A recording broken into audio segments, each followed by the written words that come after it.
MK-MK. Saya mencoba diam sejenak. Saya merenungkan bangsa ini ke depan. Saya mencermati kembali kata demi kata, kalimat demi kalimat dari putusan itu yang menjadi pertimbangan dan dasar Majelis Kehormatan MK. Dari situ saya semakin gelisah dan terusik. Mengapa sebuah keputusan dari sebuah proses dengan pelanggaran etik berat dapat begitu saja lolos? Apa ada bentuk pertanggungjawabannya kepada rakyat secara hukum? Cuplikan keresahan Ganjar Pranowo dibagikan dalam laman Instagramnya pasca putusan MK-MK mengenai pencopotan Anwar Usman sebagai Ketua MK. Keresahan bakal Capres PDIP ini pun juga direspon oleh Ketua Umum PDI Perjuangan Megawati Soekarnoputri yang mengatakan bahwa keputusan MK-MK jadi bukti kekuatan moral, politik kebenaran, dan politik akal sehat meski menghadapi rekayasa hukum konstitusi. Rekayasa hukum tidak boleh terjadi lagi. Hukum harus menjadi alat yang menghadirkan kebenaran. Hukum harus menjadi alat mewujudkan keadilan. Hukum harus menjadi alat mengayomi seluruh bangsa dan negara Indonesia. Dengan keadilan inilah kemakmuran pasti akan bisa diwujudkan. Karena itulah terus genggam erat semangat reformasi. Mari kita kawal pemilu 2024 dengan nurani dan sepenuh hati.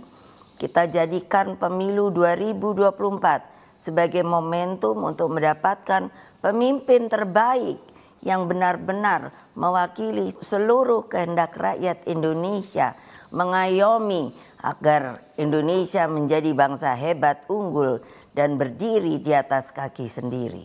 Jangan biarkan kecurangan pemilu yang akhir ini terlihat sudah mulai akan terjadi lagi. Gunakan hak pilihmu dengan tuntunan nurani. Menanggapi putusan MK yang dinilai cacat hukum, Sekretaris Tim Kampanye Nasional Prabowo Gibran, Nusron Wahid menjelaskan keterlibatan Anwar Usman dalam putusan Mahkamah Konstitusi hanya kebetulan Anwar Usman memiliki hubungan dengan keluarga Jokowi. Apalagi putusan MK diambil secara kolektif kolegial sehingga tidak bisa dipengaruhi dari Anwar seorang. Nusron Wahid menambahkan agar tudingan atau kritik didasarkan fakta, bukan persepsi dan informasi. Di dalam pasal 46 Undang-Undang MK, keputusan sidang-sidang MK itu diputuskan secara kolegial. Satu hakim mempunyai hak yang sama dan telah dibuktikan oleh MK-MK. Tidak ada satu saksi pun yang mengatakan bahwa Anwar Usman bisa mempengaruhi hakim-hakim yang lain. Sementara bakal calon presiden dari Koalisi Perubahan Anies Baswedan mengaku fokus menyusun agenda perubahan untuk kontestasi pemilihan presiden 2024. Hal itu disampaikan Anies ketika diminta tanggapan terkait kegelisahan baca pres Ganjar Pranowo terkait putusan Mahkamah Konstitusi. Kami fokus pada agenda kita untuk menghadirkan keadilan, karena itu kita bilang adil makmur untuk semua. Yang kami pikirkan adalah bagaimana masyarakat bisa merasakan perubahan, lapangan pekerjaan lebih luas, kesehatan lebih baik, pendidikan terjangkau. Itu fokus kita dan itulah yang sekarang kita kerjakan terus. Meski begitu, kini para baca pres dan bacawa pres tengah menyiapkan diri di pertarungan Pilpres. KPU pun hari ini akan menetapkan capres dan cawapres di pemilu 2024. Harapannya tak ada kegelisahan lagi dan pemilu berjalan damai. Tim Liputan Kompas TV. Kegelisahan kondisi politik terkini diungkapkan bakal calon presiden dan Ketua Umum PDI Perjuangan pasca putusan Majelis Kehormatan Mahkamah Konstitusi yang berujung pencopotan Anwar Usman sebagai Ketua MK. Lalu apa sebenarnya yang ingin disampaikan Ganjar atas kegelisahannya? Sementara tim kampanye nasional Prabowo Gibran juga menyebut segala putusan MK tidak ada yang cacat hukum. Kita akan membahasnya dalam dialog Sapa Indonesia Pagi bersama sejumlah narasumber yang hadir di studio. Ada analis komunikasi politik sekaligus Direktur Eksekutif Parameter Politik Indonesia, Adi Praitno. Selamat pagi, Bung Adi. Selamat pagi, Mas. Dan juga secara daring melalui sambungan Zoom ada anggota pemenangan nasional Ganjar Mahfud, Yusuf Lakaseng, dan anggota tim kampanye nasional Prabowo Gibran, Aceh Hasyan Sadzili. Selamat pagi, Bapak-Bapak. Assalamualaikum. Selamat pagi, waalaikumsalam warahmatullahi wabarakatuh. Baik, saya ke Bang Yusuf dulu. Bang Yusuf, apa sebenarnya yang jadi dasar kegelisahannya tim pemenangan atau tim kampanyenya Ganjar Pranowo sejauh ini? Bung Yusuf? Oh, masih termute sepertinya audionya. Oke. Ya, silakan Bung Yusuf. Baik, bukan hanya kita yang gelisah ya, tapi ini semua orang sudah gelisah. Oke. Bahkan kemarin ya, tokoh bangsa beberapa orang itu bertemu dengan Gus Mus dan mereka menyatakan keresahannya. Ada Oke. pengabaian etik moral ya, kepantasan dalam politik kita. Sementara dalam demokrasi modern, etik moral dan kepantasan itu harus menjadi landasan agar hasil atau output dari politik adalah perbaikan peradaban, Ya. pemerintahan yang betul-betul legitimate. Nah, jadi kalau dibilang kita resah, ini bukan hanya kita resah. Oke. Ini adalah sudah di luar urusan kontestasi. Ini adalah sudah soal nasib demokrasi. Nah, nilai dari reformasi yang sepertinya telanjang dikhianati oleh pemegang otoritas tertinggi dari kekuasaan Republik ini, Mas Radhi. Oke, kegelisahan yang sepertinya dirasakan oleh publik juga. Apakah begitu, Bung Adi? Publik juga merasakan kegelisahan yang sama? Kita sebagai representasi publik ini. Ya memang kalau kita melihat rekam jejak pembicaraan di media dan media sosial, termasuk di kalangan aktivis, kelompok pro-demokrasi dan gerakan civil society, saya kira memang kegelisahan terkait dengan putusan Mahkamah Konstitusi yang kemudian juga berujung pada putusan MK yang memecat dan memberhentikan Ketua MK saat itu, ini tentu menjadi kegelisahan semua orang sebenarnya. Oke. Ini yang saya sebut sebagai demokrasi yang substantif. Bagi kita yang melihat ini dari jauh, harus dipisahkan mana yang substantif, mana yang politis. Bicara yang substantif, semua saya kira setuju bahwa semua proses politik, semua proses desain terkait dengan kompetisi di 2024 itu harus fair. Tidak ada upaya-upaya supaya ada pihak yang merasa dirugikan dan ada pihak yang merasa diuntungkan. Jadi dalam konteks itulah sebenarnya pertemuan sejumlah tokoh kemarin di Rembang, pernyataan Ganjar dan bahkan pernyataan sikap dari sejumlah elit-elit PDIP kan menegaskan bahwa apapun yang terjadi dalam pertandingan Pilpres, tapi jangan ada upaya-upaya melegalkan dengan segala berbagai macam cara yang itu tentu saja tidak sesuai dengan etik dan prinsip demokrasi. Meski pada saat yang bersamaan kita juga harus mengakui bahwa sikap politik semacam ini mesti dimaknai sebagai upaya untuk memberikan pesan politik kepada publik secara umum bahwa proses majunya Gibran Rakabuming Raka dalam tanda kutip itu melalui proses yang tidak ajak dan kurang baik. Kan ini sebenarnya yang ingin didapatkan dalam insentif politik elektoral terkait dengan persaingan Pilpres. Oleh karena itu ketika melihat pernyataan Ganjar yang merasa kecewa, merasa gelisah dan mungkin tidak nyaman dengan kondisi ini, termasuk sikap politik PDIP secara umum, apalagi kita kaitkan dengan pidato politik Megawati beberapa waktu yang lalu, ini fokusnya pada sesuatu yang substantif.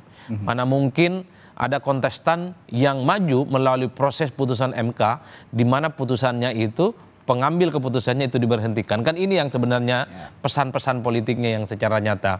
Kalau bagi kita yang melihat dari jauh, siapapun yang jadi presiden, siapapun yang menang tanding nantinya di 2024 nggak penting dan nggak ada soal.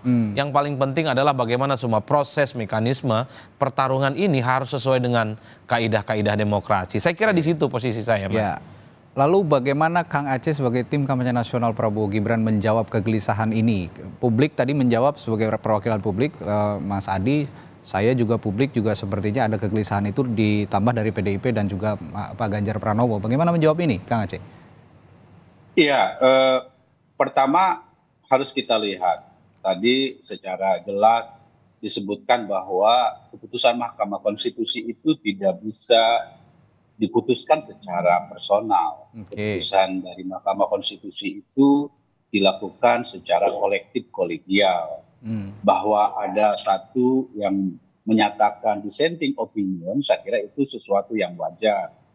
Dan karena itu maka ketika keputusan itu telah diputuskan oleh satu institusi yang dijamin oleh konstitusi itu sendiri, bahwa setiap keputusan Mahkamah Konstitusi itu sifatnya final dan mengikat atau final and binding, maka sudah seharusnya kita mengikuti dan menghormati terhadap keputusan tersebut. Ya.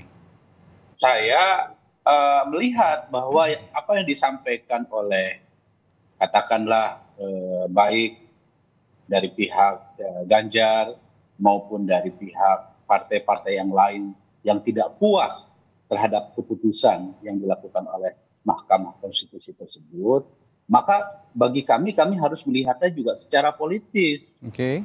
Kenapa? Karena itu kan bagian dari proses yang kita sendiri harus memahami. Itu adalah pernyataan politis juga gitu loh. Yang bahwa disitulah kita melihat ada upaya juga pihak-pihak yang memang tidak ingin bahwa proses politik ini yang dilakukan oleh pasangan Prabowo Gibran sesungguhnya juga telah diadopsi menjadi peraturan KPU. Maka kita semua harus mengikuti terhadap proses tersebut gitu. Nah, karena itu menurut saya bisa melihat apa yang dilakukan oleh para tokoh-tokoh politik yang menyampaikan kegelisahan tersebut ya sebagai bagian dari proses politik juga gitu loh. Nah, sekarang kita tinggal kembalikan kepada proses tahapan-tahapan yang telah dilakukan dalam pemilu 2024 ini. Ya, lebih baik perdebatan kita diarahkan kepada upaya membangun satu perdebatan yang sifatnya substantif justru. Apa itu? Bagaimana kita berdebat secara programatis, ya, apa yang ditawarkan rakyat kepada rakyat. Saya kira itu yang lebih penting gitu ya. Karena sekarang ini kan tidak bisa kita mengubah sesuatu yang memang sifatnya final and binding gitu loh. Kita menyesali sesuatu yang sudah terjadi, ya menurut saya kita nanti tidak akan membuat kita menjadi bangsa yang produktif begitu. Iya, saya kalau mau, saya tergelitik dengan salah satu pernyataan salah satu politisi PDI Perjuangan. Katanya Gibran ini ibarat bawang putih yang diselundupkan ke dapur, tapi untuk dipermasalahkan bawang putihnya sudah terlanjur menjadi bumbu, jadi sudah nggak bisa diapa-apain gitu, kurang lebih ya Kang Aceh. Jadi kalau Anda sekarang kenyataannya kan begitu.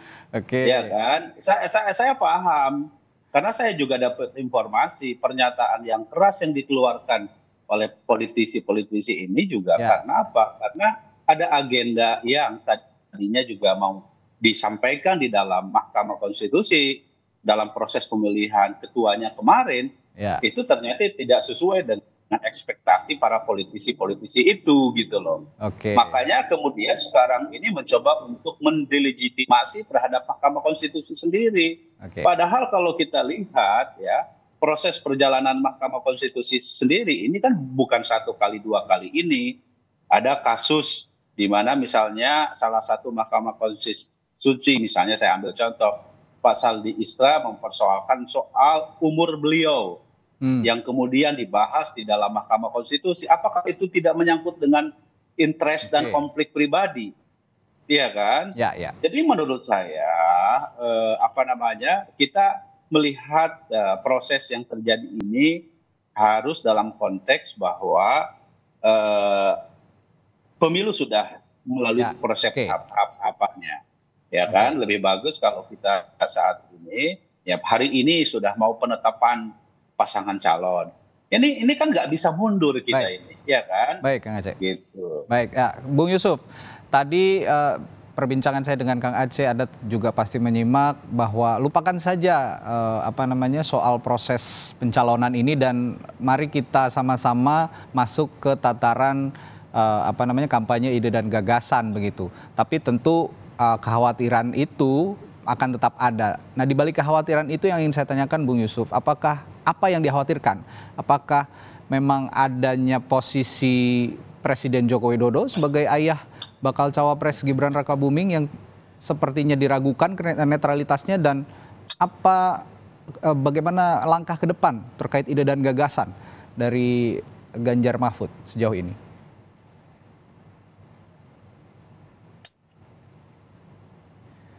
Bung Yusuf masih di mute audionya, mohon maaf.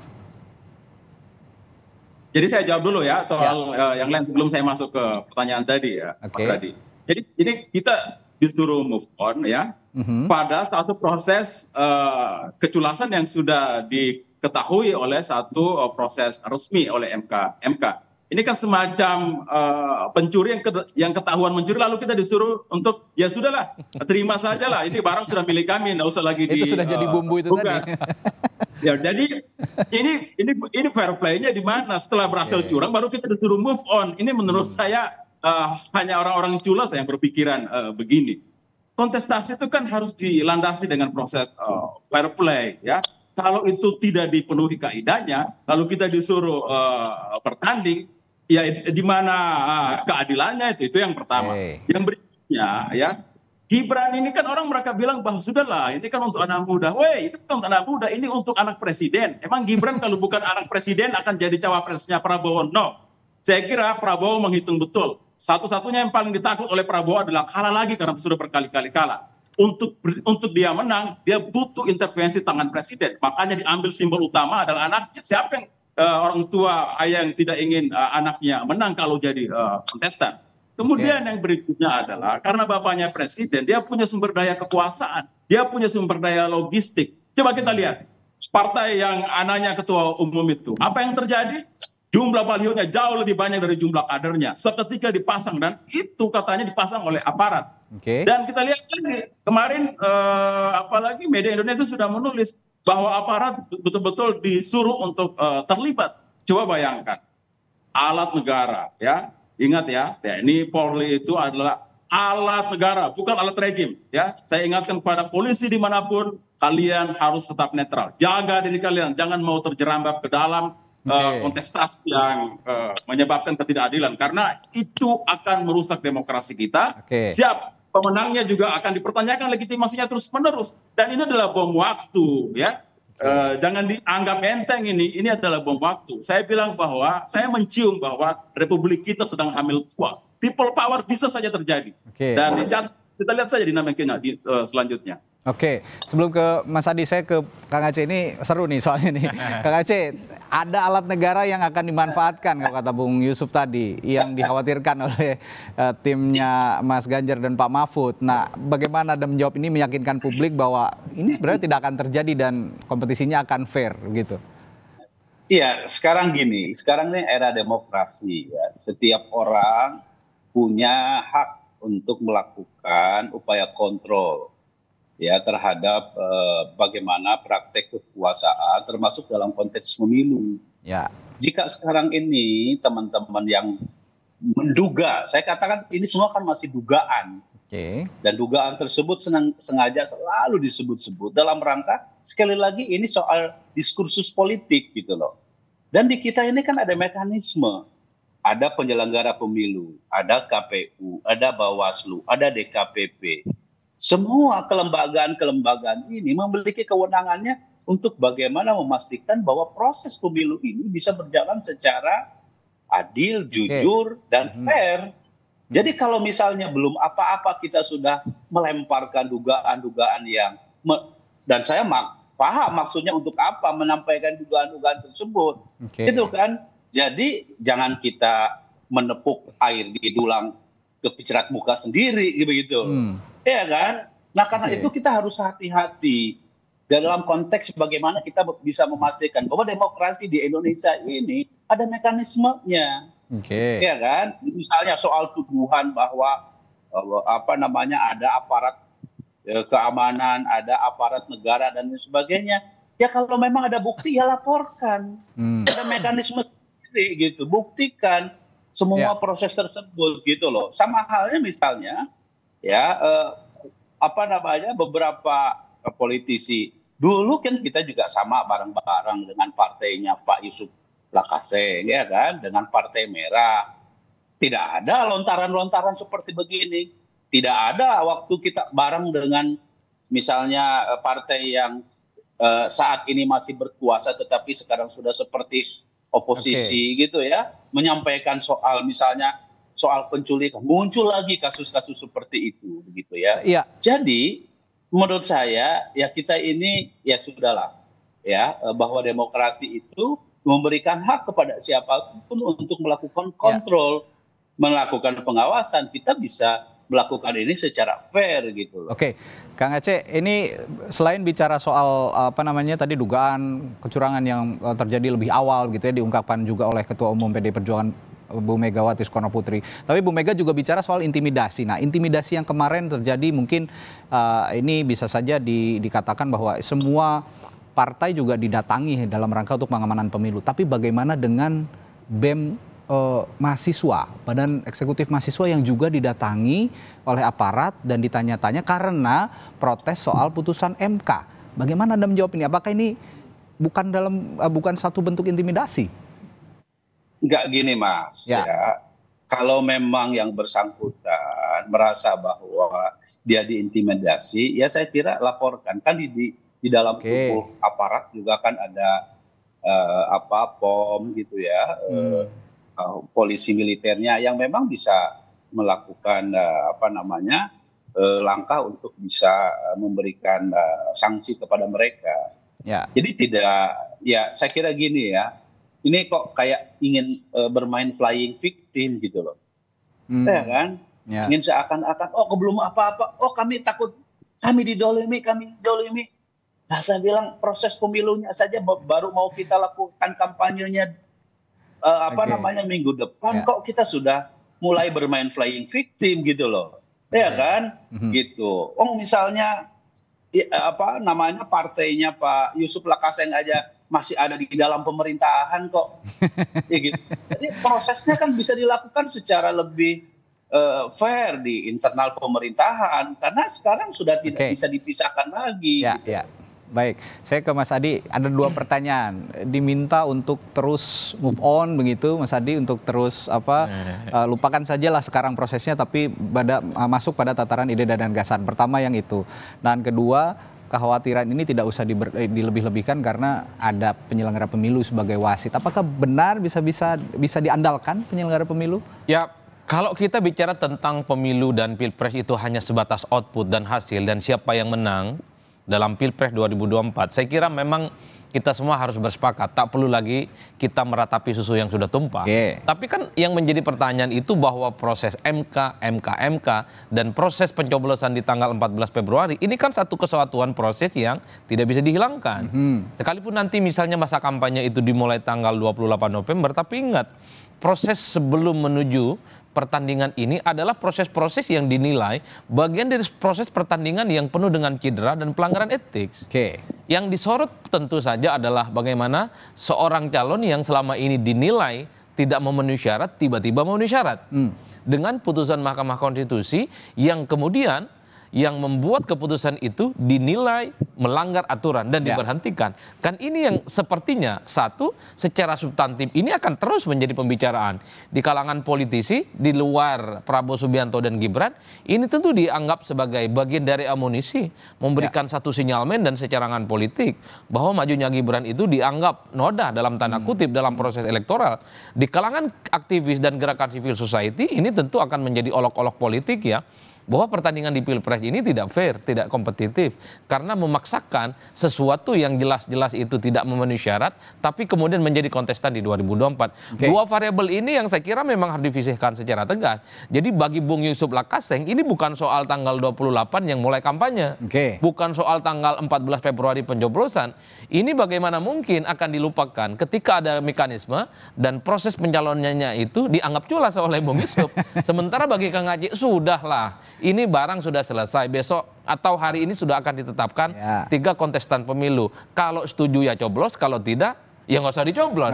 Nah ini yang saya kira 2 garis demarkasi yang kemudian membedakan sudut pandang melihat bagaimana putusan MK, pernyataan Ganjar yang merasa gelisah dan terusik dengan putusan Mahkamah Konstitusi. Kan ada proses yang kemudian dianggap menjiderai, ada proses yang dianggap culas. Tapi kata Aceh, yang dianggap culas dan dianggap menjiderai itu sudah final and binding. Barang ini sudah jadi, mau apa kau? Kan begitu ceritanya. Ya, nah soal penyelenggara pemilu tadi, kan Kang Aceh juga bilang, ini ada penyelenggara pemilu, ada DKPP, KPU, Bawaslu, jadi nggak usah khawatir lah. Mereka ini sudah dibentuk oleh negara sebagai wasitnya pemilu gitu. Jadi jangan khawatir. Bagaimana soalnya? Kalau itu tidak ada bantahan apapun ya, mekanisme dan sistem politik demokrasi kita ini kan sudah ada secara matang ya. Ada Bawaslu, ada DKPP, kemudian ada KPU dan seterusnya dan seterusnya. Tapi kan problemnya semua persoalan-persoalan yang terkait dengan pelanggaran pemilu per hari ini itu kan nyaris tidak bisa diungkap secara maksimal dan tuntas, terutama oleh Bawaslu sebagai badan yang selama ini dipercaya dan legitimate untuk mengungkap semua persoalan dan pelanggaran serius. Jangankan soal netralitas aparatus negara, Mas. Terkait dengan politik uang yang jelas-jelas terjadi di depan mata, itu nyaris tidak ada putusan yang mengikat sebagai sebuah pelanggaran pidana. Kalau kita bicara tentang netralitas ASN, anggota kepolisian, anggota Polri, perangkat-perangkat desa, itu jelas diatur dalam Undang-Undang Pemilu nomor 7 2017, pasal 280. Jadi kalau dianggap konsisten bahwa ini semua harus dilarang dan haram hukumnya, bahwa aparatus negara itu menjadi instrumen dan kemenangan politik tertentu. Dan ingat loh, itu dendanya, sanksinya luar biasa, bisa dipenjara dan denda dengan sejumlah uang. Tapi sampai hari ini kan kita tidak pernah menemukan bahwa pelanggaran pidana itu yang bisa diungkap baik oleh DKPP, yang diungkap oleh Bawaslu sebagai sebuah pelanggaran yang cukup serius dan membuat orang jera. Makanya yang paling mungkin adalah bagaimana kita mengimbau secara moral semua kontestan, semua kandidat capres, relawan dan tim pemenangan, sudahlah nggak perlu menggunakan instrumen kekuasaan. Karena memang instrumen kekuasaan ini tegak lurusnya kepada negara dan bangsa. Bukan kepada orang, bukan kepada person yang melekat pada dirinya, pejabat-pejabat publik. Ini yang saya kira perlu kita sampaikan ke publik. Oleh karena itu bicara tentang pelanggaran dan netralitas itu, kita itu semacam bicara tentang hantu, kita yakini adanya, faktual, tapi sulit untuk diungkapkan. Kan ini yang terjadi. Ya, tentang netralitas. Harus dengan kamera khusus melihatnya kayaknya. Nah ini yang repot. Belum lagi, Mas. Laporan-laporan terkait dengan dugaan pelanggaran pemilu. Ini kan tidak semua orang mampu melakukan itu. Satu, soal keamanan. Yang kedua tentu kekhawatiran ada intimidasi. Karena kalau kemudian tuduhan-tuduhan kecurangan itu tidak ada yang kemudian mengamankan, khawatir itu akan terjadi laporan balik. Yang itu tentu saja akan membuat seseorang itu, sekalipun laporan kemudian tidak netralnya itu ada di depan mata, karena dia tidak ada jaring pengamannya, dia tidak akan melaporkan itu sebagai sebuah tindakan yang akan mereka lakukan. Ya, kalau saya ngomong tadi kamera khusus, satu lagi yang bisa mengawasi proses pilpres atau pemilu ini adalah civil society, rakyat Indonesia sendiri. Netizen ini sudah canggih, Bung Adi. Tinggal sorot gitu ya, ada kecurangan, lembe turah aja juga bisa jadi apa namanya? Tapi sekali lagi gitu, Mas, itu hanya selesai di viral. Tapi tidak selesai. Tapi bisa mempengaruhi juga opini publik. Iya, kalau gitu itu tidak bisa dibantah. Makanya gerakan civil society, kelompok pro demokrasi, jangan maknanya pemilu ini hanya miliknya Kang Aceh sama Bung Yusuf. Ini milik kita bersama. Itu yang paling penting tuh. Pertanyaan selanjutnya, setelah jeda nanti saya akan tanyakan ke Bung Adi juga ke Bung Yusuf Lakaseng. Jika terus berkubang dengan apa namanya permasalahan dugaan manipulasi hukum yang sebenarnya sudah final and binding tadi, yang mau apa kalau sekarang sudah final and binding, jika terus berkubang di situ, apa tidak khawatir nanti pasangan Ganjar Mahfud ini agak tersalip begitu ya soal ide dan gagasan di saat capres-cawapres lain sudah on the track pada ide dan gagasan. Saya akan tanya ke Bung Adi juga ke Bung Yusuf Lakaseng setelah jeda. Tetaplah bersama kami di Sapa Indonesia Pagi. Kembali di Sapa Indonesia Pagi bersama saya Radhi Saputro, masih ada Mas Adi Praitno, lalu juga Bung Yusuf Lakaseng dari tim pemenangan Ganjar Pranowo dan Kang Aceh Hasan Sazili dari tim kampanye Ganjar Prabowo Gibran. Ini sampai terbelit-belit ini karena saking peliknya masalah belakangan ini soal Pilpres. Nah, saya akan putar pertanyaannya tadi. Saya akan ke Bung Yusuf dulu. Bung Yusuf, Anda tidak khawatir bahwa jika berkubang terus pada permasalahan dugaan manipulasi hukum di Mahkamah Konstitusi soal pencalonan salah satu bakal cawapres, Ganjar Mahfud ini akan ketinggalan soal tataran ide dan gagasan? Bagaimana Anda menjawab ini? Ya, enggak lah. Enggak. Sebenarnya kan Ganjar dan Ibu Mega, apalagi bicara soal MK nanti kemarin aja. Kenapa bicara? Karena ternyata publik merasa bahwa memang ada yang nggak benar, ada yang ganjil, ada yang harus dipersoalkan. Justru kalau Ganjar tidak bicara itu, nanti dianggap iyalah itu adalah satu proses yang sah dan sudah benar adanya. Dia nggak bisa kayak begitu. Di situasi kontestasi kayak begini, semua kubu akan bicara sesuai dengan versi masing-masing. Akan ada pihak ketiga yang akan menilai soal objektivitasnya, yaitu mereka-mereka yang selama ini tidak partisan, ketokohannya kredibel, mereka adalah para cendekiawan, dan itu sudah kita lihat mereka menggunakan apa yang disebut dengan kejernihan pikiran dan kedalaman rasanya melihat situasi ini. Itu yang pertama. Yang kedua soal program. Saya kira pasangan Ganjar dan Mahfud adalah pasangan yang paling artikulatif bicara soal program-program. Kita punya program wajib belajar 12 tahun, kita punya target agar pertumbuhan ekonomi 7%, ya, pemberantasan korupsi, kolusi, dan nepotisme, perbaikan hukum yang sekarang diacak-acak oleh pemerintahan saat ini.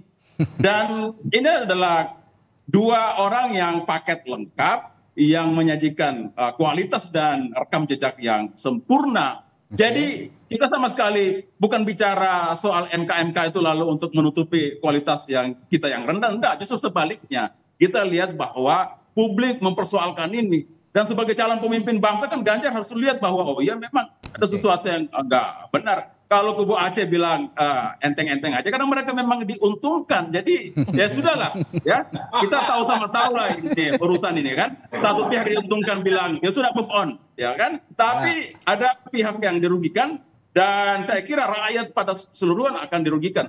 Jadi begini, tadinya saya merasa ya apa sih motif Pak Jokowi sehingga begitu tega gitu ya, mengecewakan para pendukungnya. Saya berpikir mungkin dia hanya memastikan legasinya, tapi enggak juga.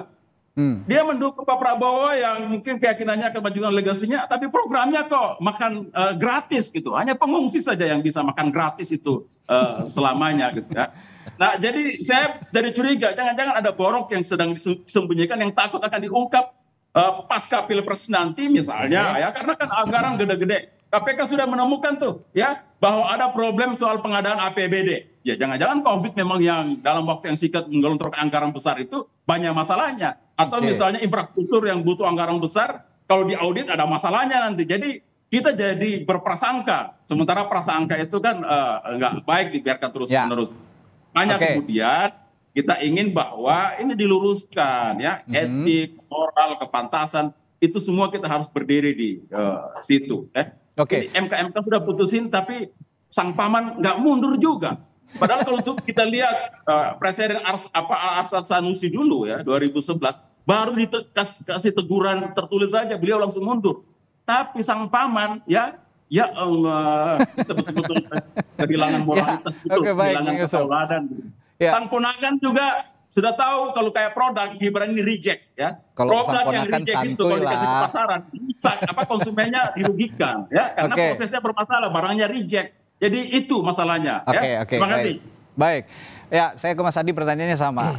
Nggak mereka ini Ganjar Mahfud tidak akan tersalip begitu ya soal tataran ide dan gagasan menurut Anda kalau memang berkubang di sini terus, atau mereka akan simultan terus dengan ide dan gagasan? Bagi saya ini juga bagian dari peluru tajam yang sengaja memang dihembuskan oleh kubunya Pak Ganjar dan Pak Mahfud dan kubunya Anies juga. Karena kalau mau jujur ini yang disebut dengan negatif campaign. Kenapa negatif campaign? Ini faktual. Di mana ada proses di Mahkamah Konstitusi memperbolehkan orang yang selama ini dinilai tidak cukup syarat untuk maju. Itu kan faktual. Cuman kan problemnya yang faktual yang diributkan di MK ini sekarang sudah dilegalkan sebagai bagian dari kontestan di Pilpres. Itu nggak bisa dibantah. Ini yang saya kira bahwa kalau bicara tentang gagasan sekalipun tak ada dalam visi misi, tentu proses MK dan majunya Gibran di Pilpres 2024 ini bagian dari opini, bagian dari diskursus politik yang terus akan disampaikan oleh di luar kubu Prabowo dan Gibran tentu saja. Terutama untuk kelas menengah ke atas, terutama untuk kelas menengah secara pendidikan dan secara ekonomi. Karena konsumsi ini hanya dimakan oleh pihak-pihak yang memang selama ini mereka itu adalah well educated, tingkat ekonominya di atas rata-rata, dan menganggap bahwa demokrasi di Indonesia itu tidak baik-baik saja. Ini yang saya kira terus menjadi bagian dari sasaran kritik dan tentu saja stimulan sebagai bagian untuk memberikan informasi kepada publik. Ada proses yang salah, ada proses yang cacat dalam menghadapi Pilpres 2024. Meski pada saat yang bersamaan, siapapun yang bertanding di Pilpres bukan hanya kubu Ganjar, bahwa basis pemilih kita 60% ke bawah, banyak yang tidak ngerti terkait dengan putusan MK, tidak terkait dengan politik kekeluargaan dan seterusnya dan seterusnya. Mostly mayoritas pemilih kita itu pikirannya pendek, Mas. Apa yang terjadi pada mereka tentang keseharian hidup, tentang kemiskinan, tentang kesejahteraan, kesulitan mengakses kebutuhan-kebutuhan pokok, itulah yang kemudian akan menjadikan mereka datang ke TPS dan mencari kira-kira di antara tiga ini siapa yang meyakinkan datang untuk memberikan solusi yang dihadapi. Yang bisa Oleh karena itu, ini kan kalau mau jujur isu terkait dengan MK kita harus akui secara personally ini memang bertabrakan dengan hati nurani kita. Ada proses yang kemudian dilanggar, tapi satu hal ada miss, ada disconnect yang kemudian tidak nyambung kepada pemilih ke bawah. Oleh karena itu, bagi saya, kalau ini penting bagi Bung Yusuf, bagaimana menerjemahkan sesuatu yang tidak etik, melanggar aturan secara moral, kemudian bisa diterjemahkan sebagai kebutuhan dari rakyat, saya kira itu akan menjadi amunisi yang cukup penting. Lumayan dahsyat. Nah, saya akan bertanya juga nih ke Kang Aceh jadinya nih. Kalau Bung Yusuf saya lihat tadi, meskipun berkubang di situ, tapi akan simultan juga dengan ide dan gagasan. Jadi narasi-narasi yang disebut Bung Adi tadi sebagai negatif campaign sepertinya akan disuarakan terus, akan digaungkan terus oleh timnya Ganjar Mahfud, bahkan juga oleh Anies Muhaimin. Nah, Anda sebagai tim kampanyenya Pak Prabowo Gibran, bagaimana menangkal ini supaya tetap on the track pada ide dan gagasan dan bisa meyakinkan publik bahwa pasangan inilah yang bisa dipilih gitu. Betul. Gini, kita ini kadang-kadang suka paradoks ya. Paradoks itu dalam pengertian tadi mencaci maki terhadap proses hukum, mencaci maki soal iklim suasana penegakan hukum di kita. Pak Yusuf nggak sadar bahwa Menko Polhukamnya itu adalah Pak Mahfud. Gitu.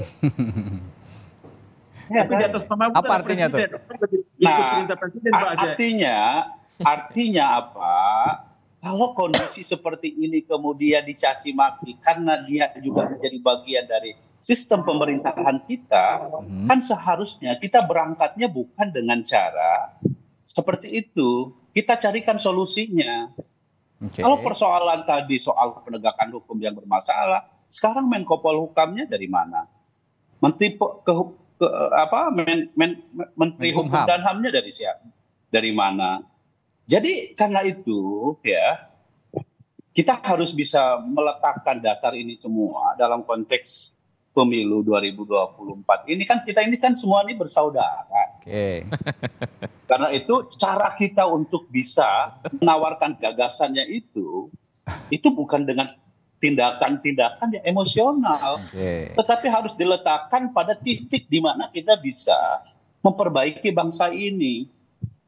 Nah, karena itu ya rasa-rasanya saat ini yang saya setuju bahwa mesti ada kalangan civil society yang terus melakukan proses pengawalan terhadap demokrasi kita, dan itu adalah kita ini ya sebagai aktor dari kontestasi ini ya kita jalan saja dengan tetapi jangan kita melakukan sesuatu yang memang ya seperti pengamat juga gitu loh. Nah karena itu langkah yang harus kita lakukan sesungguhnya adalah yang kalau tadi ditawarkan gagasan ya tawarkan gagasan, tetapi kita juga harus sadar diri bahwa kita adalah bagian dari proses untuk melanjutkan dan memperbaiki pemerintahan Presiden Jokowi. Itu yang harus disadari oleh kita semua gitu. Karena kalau kita lihat gitu ya di pasangannya Pak Ganjar Pak Ganjar Mahfud itu kan juga bagian dari pemerintahan Presiden Jokowi loh. Ya kan? Gitu. Partainya Pak Yusuf juga kan menjadi bagian dari Presiden Jokowi. PDI Perjuangan juga konsisten untuk mengawal sampai 2024 bahwa kita ya mau memperbaiki, ya kita semua kan tujuannya sama untuk memperbaiki bangsa ini gitu loh. Dan karena itu maka kita tawarkan apa yang terbaik buat bangsa ini. Kira-kira begitu. Baik. Terakhir sebagai penutup dari Bung Yusuf, apa yang ingin disampaikan dari jawabannya Kang Aceh tadi? Ya kalau mau diperbaiki ya kan ini prosesnya cacat secara etik ya kan. Produk yang reject mestinya ditarik dari pasaran biar konsumen nggak dirugikan. Yang kedua adalah dia legitimate gitu kan. Ini lagi-lagi saya bilang ini nggak akan dilupakan begitu saja. Kalian sudah mencuri lalu kalian suruh kita sekarang pencurian itu kita kembalikan kepada rakyat untuk bisa memilih. Kok belum nggak bisa proses curang terus dikasih ke rakyat. Ya kan? Kok curang? Saya katakan ini bukan kecurangan karena prosesnya sudah dilakukan. Ada coba baca sekarang kita kembali satu-satu manfaatkan sang paman, menteri-menteri, sudahlah ya. Jadi ini kita mau bilang bahwa pemilu tidak curang. Oh, proses MK itu sudah kecurangan, gimana caranya tidak curang? Proses pemilu saja masih belum berlangsung kok. Baru tanggal 28 kampanye kok ada aturan kalian berubah dengan seenaknya. Dari mana? Bilang tidak curang. Dari mana itu? Ya. Baik, ini harus ada yang bisa menengahi, memang seru ya soal curang atau tidak curang. Nah, saya terakhir ke Bung Adi. Bung Adi, yang ingin kita pertontonkan kepada publik sebagai proses demokrasi yang kalau kata Bu Mega tadi kemarin ya luber dan jurdil. Apa yang harus kita sikapi dalam situasi seperti ini? Ya, kalau bagi saya sebenarnya pemilu ini bukan hanya semacam ritus 5 tahunan, lahir seorang pemimpin baru, tapi lebih dari itu bagaimana pemilu itu adalah ajang konsolidasi dan memperkuat kualitas demokrasi kita. Jadi segala hal yang terkait dengan pemilu, tentang proses, tentang peraturan, saya kira memang harus ditegakkan di atas segalanya. Termasuk soal bahwa setiap undang-undang pemilu yang di situ begitu banyak memuat tentang larangan-larangan dalam berkampanye, saya kira memang harus dipegang teguh oleh siapapun yang punya kepentingan untuk menang di Pilpres 2024 yang akan datang.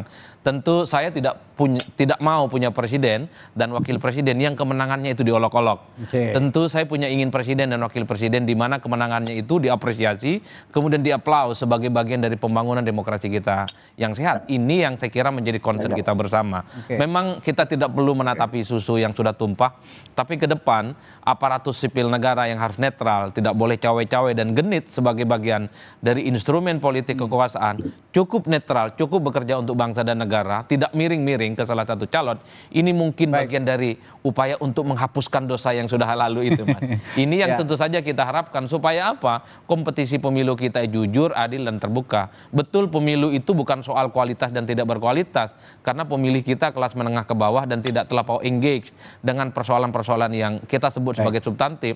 Tapi ingat bahwa hanya di level elit menengah ke atas inilah yang kemudian kita harus mampu memberikan stimulus bahwa demokrasi, pemilu, kompetisi 5 tahunan ini harus kita selamatkan dengan cara terbuka. Kompetisinya sehat, calonnya sehat, dan kemudian yang menang jadi presiden adalah menjadi kebanggaan kita bersama. Baik, Bung Ade tadi mengatakan tidak mau nanti presiden terpilihnya malah diolok-olok begitu. Saya juga punya pikiran seperti itu. Jika kita ingat pada tahun 2014 lalu 2019 Pak Jokowi bagaimana dielulukan begitu ya oleh seluruh pemilih, seluruh rakyat Indonesia ketika menang dalam pemilu presiden. Kita berharap di 2024 nanti siapapun yang menang ya juga bisa dipandang seperti Pak Jokowi beberapa tahun yang lalu. Kalau itu setuju, Mas. Tapi kadang dalam politik elektoral itu sederhana. Mending menang dengan cara tak terhormat ketimbang kalah secara terhormat. Itu kadang rumusnya. Agak repot itu, Pak. Nah, mudah-mudahan bisa dipandang seperti Pak Jokowi lah ya, seperti waktu itu. Nah, bagaimana membuktikannya ini juga Pak Jokowi harus bisa membuktikan juga meskipun anaknya saat ini menjadi bacawa pres bisa tetap netral, bisa tetap berada di tegak lurus kepada negara, bukan kepada siapapun sebagai presiden. Baik, terima kasih Kang Aceh Hasan Sazili dari TKN atau TKN Prabowo Gibran dari Partai Golkar juga, lalu Bung Yusuf Lakaseng dari TPN Ganjar Mahfud yang juga politisi Partai Perindo, dan Bung Adi Praitno, analis komunikasi politik yang juga Direktur Eksekutif Parameter Politik Indonesia. Terima kasih telah berbagi perspektifnya pagi hari ini. Terima kasih Bapak-Bapak, sehat selalu. Terima kasih semuanya. Masih ada